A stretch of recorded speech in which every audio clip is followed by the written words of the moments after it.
These delusions aren't healthy, my father told my girlfriend, defending his golden child. I chose her over toxic family. Years later, my brother was arrested. I never wanted to admit it, but I always knew something was wrong with my brother George. From the moment he could walk, there was a darkness in him. A shadow that followed everywhere he went, but nobody else seemed to notice. Not mom, not dad, only me. I was 7 when George killed my pet hamster. I found Peanut lifeless in his cage one morning, neck twisted at an unnatural angle. George was only 5 then. When I ran to my parents crying, they told me it was an accident, that George was just trying to play with it, that I shouldn't have left the cage where he could reach it. My fault, always my fault, that became the pattern of our childhood. George would do something terrible. I would be blamed for it, or worse told I was imagining things, making up stories, seeking attention. Our parents doted on George. He was their miracle baby born after 3 miscarriages, the golden child perfect in every way.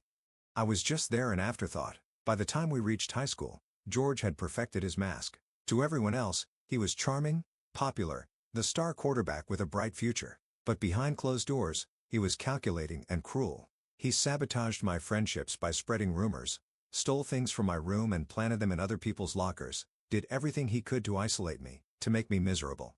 I remember when I brought home my first real girlfriend, Melissa. George charmed her immediately, made me look like the awkward, less impressive brother, then in private, told her I'd been talking about getting her drunk to finally seal the deal. She broke up with me that night, believed him without question. That's how good he was, how convincing, and still our parents saw nothing wrong. I left for college the first chance I got, put 3 states between us, built a life where I didn't have to look over my shoulder, where I could finally breathe. That's where I met Nancy. She was everything I never knew I needed. Kind, brilliant, strong. For the first time, someone saw me, really saw me. Not as George's brother or the family disappointment, just me. We met in an economics class. I noticed her first, the way she challenged the professor's theories with real-world examples, the quiet confidence in her voice, how she never seemed to need validation from anyone else. Our first date lasted 6 hours, just talking about our dreams, our fears, the books that changed us. By the end of the night, I felt like I'd known her my whole life. We dated for 2 years before I finally agreed to bring her home to meet my family.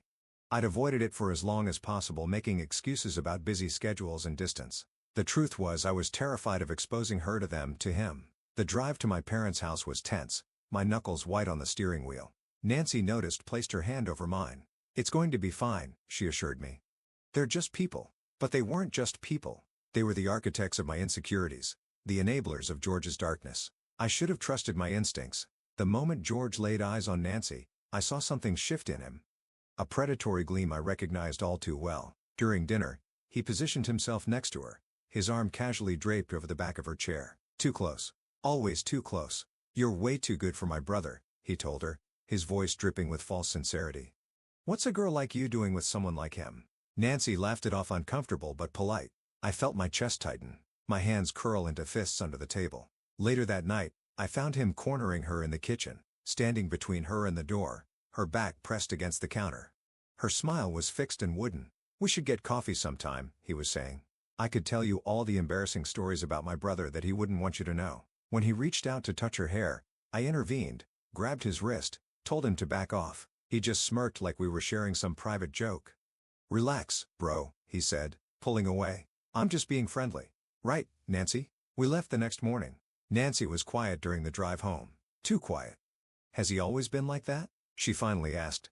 I nodded, the knot in my stomach tightening. "I'm sorry," I said. "I shouldn't have brought you there." She reached over and squeezed my hand.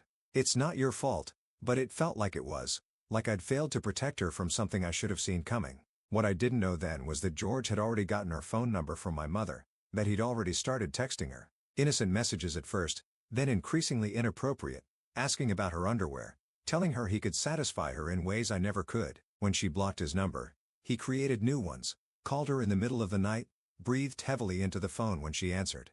The final straw came when he sent her a picture of herself sleeping taken through our bedroom window. We lived on the 2nd floor. He must have climbed up to get that shot. I only found out when Nancy showed up at my apartment at 2 a.m. trembling and in tears. She'd been getting calls from unknown numbers, people following her to her car after work, a dead bird left on her windshield.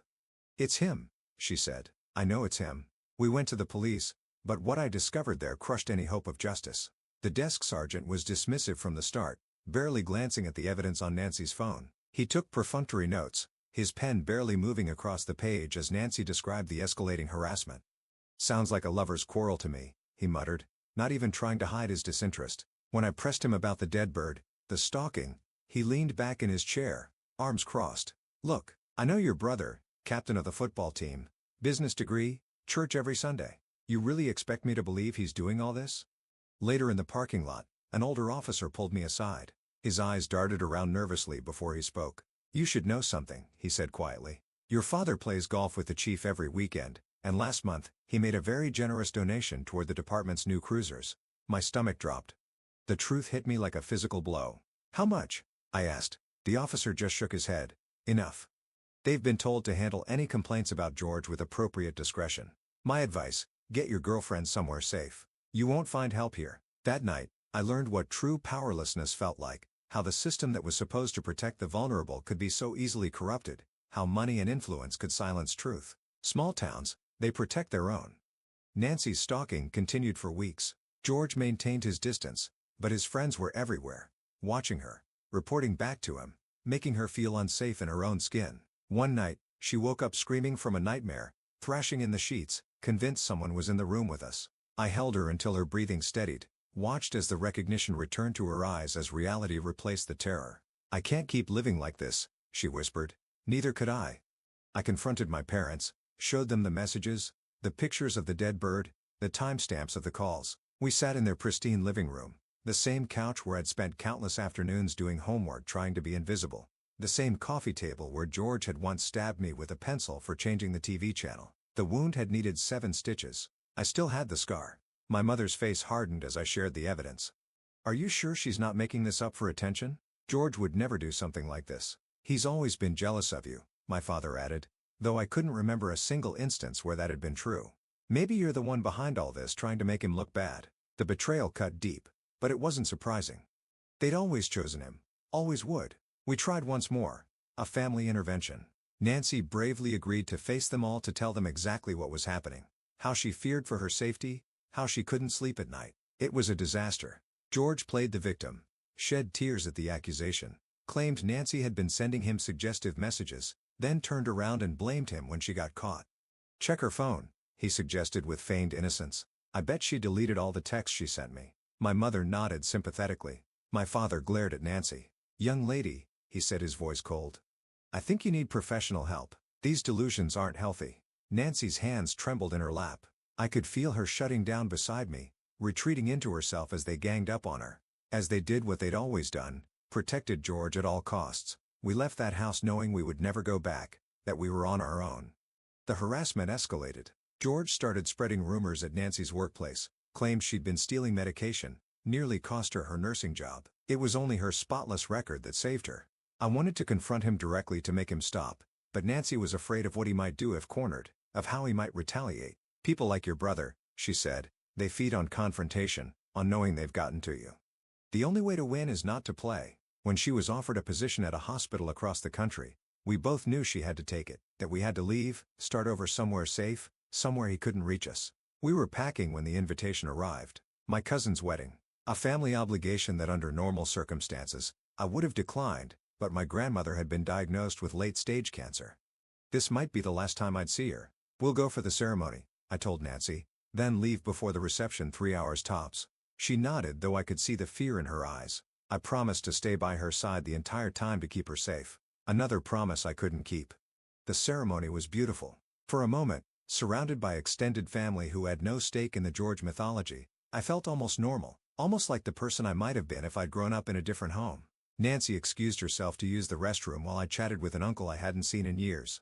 I should have gone with her. Should have remembered that George never made idle threats. 5 minutes passed. Then 10. Unease crept up my spine. I found them in a deserted hallway far from the reception hall. George had her pinned against the wall, his hand around her throat, her eyes wide with terror. "I told you she was mine," he hissed when he saw me. "She's always been mine." What happened next passed in a blur. Me lunging at him, his fist connected with my jaw. Nancy screamed for help, and then, mercifully, people rushed in. My uncle, 2 of my cousins, a police officer who was a guest at the wedding. They pulled George off us, restrained him as he thrashed and spat vile accusations. For once, there were witnesses. For once, He couldn't twist the narrative. The officer arrested him on the spot. Assault, battery, the beginning of consequences George had avoided his entire life. My parents arrived at the police station an hour later, not to check on Nancy or me, but to bail out George. "This is all a misunderstanding," my mother insisted, not meeting my eyes. "George would never hurt anyone." "She provoked him," my father said, pointing at Nancy's bruised neck. "She's been trying to come between them from the beginning." I saw him slip something to the officer at the desk, an envelope that disappeared quickly into the man's pocket. My blood boiled. Something broke in me then. The last thread of hope that they might someday see the truth, that they might choose me just once. "We're pressing charges," I said, my voice steadier than I felt. "And after this, I never want to see any of you again." My mother gasped. My father's face turned purple with rage. "You would choose this girl over your own family?" he demanded. I looked at Nancy, at her quiet strength despite everything. At the woman who had believed in me when no one else did. "She is my family," I replied. "You're just the people who raised me." We moved across the country the following week, changed our phone numbers, started over in a city where nobody knew us, where George's shadow couldn't reach. The case went to court. Despite my parents' best efforts to discredit Nancy, the evidence was overwhelming. Multiple witnesses, security camera footage from the venue. My father tried to bribe the prosecutor, was caught, faced his own charges that were quietly dismissed. Money talks even outside our small town. George received probation, a slap on the wrist that nonetheless tarnished his perfect record, his first official consequence. We got married in a small ceremony with just a few friends. No family started building the life we deserved, one without fear, without looking over our shoulders. There were still bad days, nights when Nancy would wake up gasping for air, convinced someone was following her. Days when I'd see someone who looked like George on the street and my whole body would freeze. Trauma doesn't disappear overnight. It lingers, changes shape, but slowly, we learn to manage it, to not let it control us. We bought a small house with a garden, planted roots both literal and figurative, took back the power he'd stolen from us piece by piece. 3 years passed. We had almost forgotten about them when the call came from a number I didn't recognize. My aunt called to tell me that George had been arrested again, this time for domestic violence against his wife. The details were worse than I could have imagined. His wife had been hospitalized with broken ribs and a fractured jaw. This time, there had been witnesses, neighbors who called 911 when they heard her screams. Too many people involved for it to be quietly swept away, but my father had tried anyway. My aunt told me how he'd shown up at the police station with an envelope thick with cash, how he'd cornered the arresting officer in the parking lot, speaking in hushed tones about making this go away and protecting the family name. He'd been caught on the station's surveillance cameras. The officer, thankfully from outside our hometown and unswayed by the family's influence, had reported the attempted bribe immediately. My father now faced his own charges, obstruction of justice and attempted bribery of a public official. His reputation, the thing he valued above all else, was in tatters. His law practice hemorrhaging clients by the day. That my mother had finally seen the truth, had finally left my father, was hoping to reconnect with me too little too late. Some bridges once burned can never be rebuilt. Some wounds run too deep to heal. I wished her well but made it clear I wanted no part of that life anymore, that the cycle of abuse and enablement ended with me. Nancy gave birth to our daughter last spring, a tiny, perfect human with her mother's eyes, and I hope none of the darkness that plagued my family tree. I look at her and make silent promises that she will grow up knowing she is loved unconditionally, that she will never be gaslit or manipulated, that she will always be believed. When I hold her, I think about the legacy I inherited, the anger, the fear, the constant vigilance. I think about how those things shaped me, made me who I am. Some scars will always remain, phantom pains from wounds inflicted long ago, but they don't have to define me, don't have to be passed down. Some nights I still wake up in a cold sweat, George's face vivid in my dreams. On those nights, I check on my daughter sleeping peacefully in her crib. I look at my wife's gentle breathing beside me, and I remind myself that we are safe, that we chose each other, that the family we built is stronger than the one I left behind. Nancy never pressures me to deal with my past in any particular way. She understands that healing isn't linear, that some days are harder than others. She just holds my hand through the difficult moments, reminds me to breathe. Last week, a letter arrived from my mother. I recognized her handwriting immediately, the perfect cursive she'd spent hours teaching me at the kitchen table. The same handwriting that had signed countless notes excusing George's absences from school, that had penned grocery lists while ignoring the bruises on my arms. I almost threw it away unopened, but something made me hesitate. Inside was a simple note. No excuses, no attempts to minimize what had happened. Just an acknowledgement of the pain she'd caused, of the son she'd failed to protect, of the grandchild she'd never know. I didn't respond, don't know if I ever will. But for the first time, I felt something close to peace when thinking about her. Not forgiveness. I'm not sure I'll ever get there, but recognition that she too was caught in George's web, that she too was damaged by the life she'd chosen. The shadows of my past grow fainter every day. They'll never disappear completely. That's not how trauma works, but they no longer define me, no longer control me. Sometimes the bravest thing you can do is walk away. Cut the poison out of your life even when that poison shares your blood, even when everyone tells you that family should come first no matter what.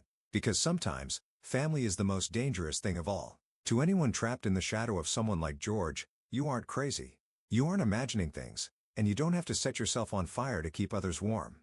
Find your Nancy. Find people who see you, who believes you, who stands beside you when the world turns its back, and then run. Run as far and as fast as you can. Build something beautiful from the ashes of what you leave behind. I did. And despite everything, I've never once looked back with regret. The hardest lesson I've learned through all of this is that justice isn't guaranteed. Money, power, and familial connections can corrupt even the systems designed to protect us, but that doesn't mean you stop fighting for what's right. Document everything. Build a network of people who know the truth, and understand that sometimes the only way to win against someone like George is to deprive them of what they want most, power over you.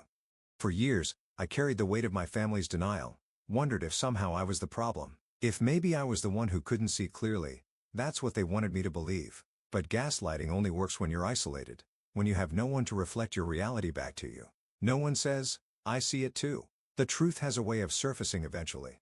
No amount of money or influence can keep it buried forever. My father learned that the hard way. George is learning it now. And I'm learning something else entirely. That there is life after trauma. That families can be chosen, built, protected. Those cycles can be broken. My daughter will never know the fear I lived with. She will grow up knowing her worth isn't determined by how useful she is to others, that her voice matters, that her boundaries are sacred. That is my legacy. Not the broken family I left behind, but the whole one I'm creating now. And if you're reading this, wrestling with your own George, your own enabling parents, your own impossible choice, know that there is hope on the other side. It won't be easy. You'll doubt yourself 1,000 times, but one day, you'll wake up and realize the shadow no longer darkens your doorway, that the voice in your head questioning your perception is growing fainter, that you are finally free, and that freedom, it's worth everything.